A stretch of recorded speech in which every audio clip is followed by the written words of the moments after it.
I didn't defend myself when he shouted. I didn't have to. I've never been the loud one at work. My name is Daniel Brooks, and I'm the kind of employee who gets assigned the things no one else wants to touch. Small projects that look simple on paper but are critical in reality.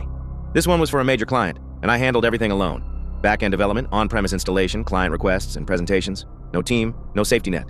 I reported directly to Mark Ellison, the head of engineering. No middle managers, no filters. It worked because the client trusted me, and I trusted the work.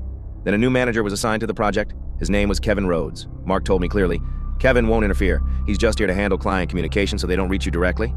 That part made sense. I wasn't great with conversations, I agreed. At first, Kevin just shadowed me in meetings. I explained the system, the timelines, the reality of the work. I even told the client that Kevin would be taking over communication soon. But something unexpected happened.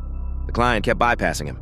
They emailed me directly, called me directly, asked for changes the same way they always had, not out of disrespect, but because they didn't find Kevin useful. That frustrated him. Suddenly, deadlines became his obsession. On this project, deadlines were flexible by nature. New requests came in often. Requirements changed. The client understood that, and so did I. Missing a deadline by a small margin had never been a problem.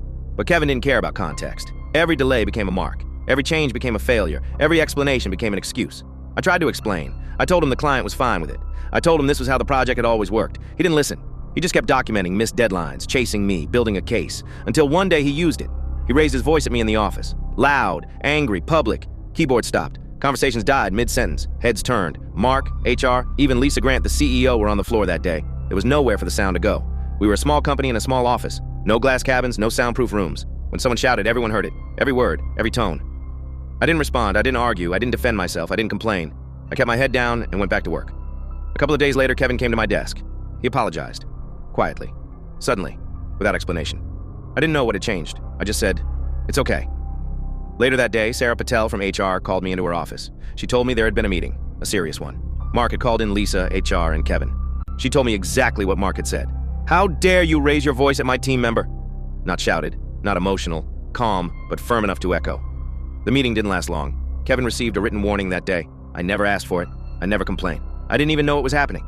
But I learned something important. If you do your work well, quietly, consistently, someone notices. You may not see it. You may not hear it. But someone is watching. And sometimes silence doesn't mean you're alone. It means you're trusted.